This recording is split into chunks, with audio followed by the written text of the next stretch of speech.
आइए खबरों में आगे बढ़ते हैं। आज की एक और बड़ी खबर है, और बड़ी खबर यह है कि अब न्योता सबको पहुंच गया। कई बार मैंने आपको बताया, अब श्री राम के ससुराल पहुंच गया है न्योता, यानी नेपाल। लेकिन आपको दिखाऊं तैयारियां कैसी की गई है। ये आप देख रहे हैं रामलला का सिंहासन है, सिंहासन पूरा तैयार हो गया है। ये उसकी तस्वीर आप देख रहे हैं। दूसरी तस्वीर में आपको दिखाऊं, ये है नेपाल में श्री राम जानकी मंदिर, और यहीं भेजा गया है न्योता रामलला के मंदिर का प्राण प्रतिष्ठा का। आपको बताऊं वहां से साधु संत क्या कह रहे हैं, ये आपको सुनवाऊंगा, जरा सुनिए। पहले देखिए निमंत्रण जो भेजा गया, नेपाल से ताल्लुक क्या है। ये आप देख रहे हैं अयोध्या में बन रहा रामलला का मंदिर, और ये नेपाल का श्री राम जानकी मंदिर। अयोध्या में श्री राम के ससुराल से भी लोग पहुंचेंगे। भगवान श्री राम का ससुराल नेपाल के जनकपुरी में, और नेपाल के जनकपुरी में राजा जनक का निवास स्थान था। मिथिला के राजा जनक के घर माता सीता का जन्म हुआ था। जनकपुरी में माता सीता का भव्य मंदिर बना हुआ है। इसे श्रद्धालु श्री राम जानकी मंदिर के नाम से भी जानते हैं। अयोध्या से श्री राम जानकी मंदिर को न्योता भेज दिया गया है। न्योता श्री राम जानकी मंदिर के मुख्य पुजारी को भेजा गया है। यहां पर अयोध्या मंदिर को लेकर जनकपुर में खास उत्साह भी देखा गया। अयोध्या को यहां की बेटी का ससुराल माना जाता है।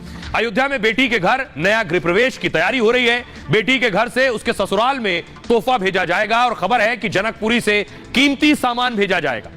जो सामग्री भेजी जाएगी उसमें कीमती आभूषण भी होंगे, फल, मिष्ठान, सूखे मेवे और वस्त्र भेजने की भी खास तैयारी की गई है। रामलला के लिए खास तौर से धोती, गमछा, बनियान होगा, जो मिथिला की धरती की सदियों पुरानी परंपरा भी रही है। सुनिए जरा यहां के साधु संत और पुजारी क्या कह रहे हैं। तो आपने सुना पुजारी जी को, लेकिन देखिए जरा अयोध्या की तस्वीर। यह अयोध्या की भव्य तस्वीर मैं आपको दिखा रहा हूं। सरयू घाट की तस्वीर आप देख रहे हैं, किस तरह दुल्हन की तरह पूरी अयोध्या सजी हुई है, रोशनी से नहाई हुई है। अब आपको बताऊं, एक और तस्वीर दिखाऊं मैं। राम मंदिर जो बन रहा है ये उसके मॉडल है। फुल स्क्रीन लीजिए जरा। ये मॉडल्स हैं और इनकी डिमांड बढ़ गई है। लोग अपने घरों में इस मॉडल को रखना चाहते हैं, और विदेशों से भी ऑर्डर मिल रहे हैं इस राम दरबार को खरीदने के लिए। अयोध्या में मंदिर निर्माण का काम आखिरी चरण में है। बस चंद दिनों की बात है जब लोगों की सदियों पुरानी इच्छा पूरी होगी। यही वजह है कि अयोध्या में श्री राम को लेकर आस्था का सैलाब उमड़ रहा है। श्री राम मंदिर के उद्घाटन में अब बस 1 महीना बाकी है। उद्घाटन से पहले ही वहां भक्तों का तांता लगा हुआ है। हर वर्ग, जाति, समुदाय के लोग अयोध्या आ रहे हैं, और यहां तक कि दूसरे धर्मों के लोगों में भी इसे लेकर उत्सुकता है। मंदिर को लेकर देश में ही नहीं विदेश में भी जबरदस्त क्रेज है। इसलिए उद्घाटन से पहले मंदिर के मॉडल खूब पसंद किए जा रहे हैं। जगह जगह श्री राम मंदिर के मॉडल बनाए जा रहे हैं, और ताकि लोगों की इच्छा पूरी की जा सके, उनकी मांग को पूरा किया जा सके। मंदिर के मॉडल की खरीदारी इतनी बढ़ गई है कि मशीनों से मॉडल बन रहे हैं। इस वक्त आप अपनी स्क्रीन पर ये मॉडल देख रहे हैं, वो प्लाईवुड से तैयार किए गए हैं, जो देखने में बिल्कुल राम मंदिर जैसे लगते हैं। मंदिर के मॉडल अलग अलग साइज में उपलब्ध हैं। ज्यादा खरीदे जाने वाले मॉडल 2000 से 3000 रुपए के। एक रिपोर्ट के मुताबिक हर दिन मंदिर के 2.5 लाख मॉडल बिक रहे हैं। इनकी मांग केवल देश नहीं विदेशों से भी है। अमेरिका, इंग्लैंड, जर्मनी से इनकी मांग आ रही है, और इसलिए अयोध्या और उसके आसपास दुकानों में मंदिर के मॉडल की बिक्री का धंधा चल निकला है। हमारी सहयोगी सृष्टि वहां पहुंची जहां ये मॉडल्स बनाए जा रहे हैं। उनकी जरा रिपोर्ट देखिए।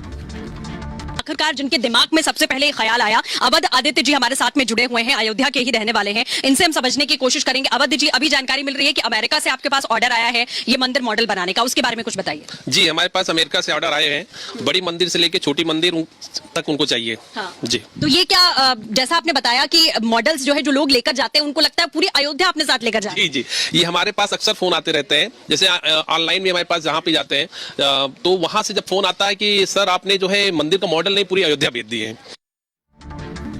तो आपने सुना, जो मॉडल बना रहे हैं वो मॉडल अब पूरी दुनिया में खरीदा जा रहा है। डिमांड बढ़ गई। खबरों में आगे बढ़ते हैं। कांग्रेस राज में हिजाब की क्या वापसी होने वाली है, बीजेपी सवाल उठा रही है। कर्नाटक में पिछले दिनों स्कूल कॉलेज में हिजाब को लेकर जो बवाल हुआ था, वो मामला सुप्रीम कोर्ट तक गया। अब खबर यह है कि कर्नाटक सरकार, क्योंकि कांग्रेस की सरकार आ गई है, क्या फिर से स्कूलों में हिजाब को इजाजत दे देगी। सिद्धारमैया जो कर्नाटक के सीएम है, कर्नाटक के में हिजाब पर कोई प्रतिबंध नहीं है। उन्होंने कहा हम लोग ये निर्णय वापस लेंगे और महिलाएं हिजाब पहनकर बाहर जा सकती हैं। पहले की सरकार को आदेश को वापस लिया जाएगा। पहनना खाना निजी पसंद है, मुझे आपत्ति क्यों करनी चाहिए। जो पहनना है आप पहनो, जो खाना है आप खाओ, और वोट के लिए हमें राजनीति नहीं करनी चाहिए। बीजेपी को संविधान पढ़ना चाहिए, सिद्धारमैया कह रहे हैं। बीजेपी के पूर्व मुख्यमंत्री कर्नाटक के, उनका कहना है मुसलमानों को खुश करने के लिए सिद्धारमैया ने बयान दिया है, उन्हें अपना बयान फौरन वापस लेना चाहिए। ये केवल हिजाब से प्रतिबंध नहीं हटा है, कर्नाटक शरिया की तरफ बढ़ रहा है। सिद्धरामैया पर येदियुरप्पा ने कहा, अगर इंडी गठबंधन जीता तो देश में इस्लामिक कानून लागू हो जाएगा। कांग्रेस की सरकारें इस्लामिक कानून लागू कर रही हैं। सुनिए जरा सिद्धरामैया को, और गिरिराज सिंह उन्हें जवाब दे रहे हैं। ಹಿಜಾಬ್ ಅದು ವಾಪಸ್ ತಗೊಂಡ್ಬಿಡ್ತೀವಿ, ಏನ್ ಹಿಜಾಬ್ ಇಲ್ಲ ಈಗ. ಹಿಜಾಬ್ ಹಾಕೊಂಡು ಹೋಗ್ಬೋದು ಈಗ, ಗೊತ್ತಾಯ್ತಾ? ಆದೇಶ ವಾಪಸ್ ತಗೊಳ್ಳಿ ಅಂತ ಹೇಳಿದ್ದೀನಿ ನಾನು. ಈಗ ಡ್ರೆಸ್ ಹಾಕೊಳ್ಳೋದು, ಊಟ ಮಾಡೋದು ನಿಮ್ಗೆ ಸೇರಿದ್ದು, ನಾನು ಯಾಕೆ ನಿಮ್ಗೆ ಅಡ್ಡಿಪಡಿಸ್ಲಿ? कांग्रेस पार्टी की सरकार है कर्नाटक में और हिजाब पे प्रतिबंध उठाया है। ये महज हिजाब पे प्रतिबंध नहीं उठाया है, बल्कि शरिया कानून को स्थापित किया है। अगर राहुल गांधी कांग्रेस और इंडी गठबंधन की सरकार देश में बनी तो इसी तरह से इस्लामिक कानून, शरिया कानून लागू होगा।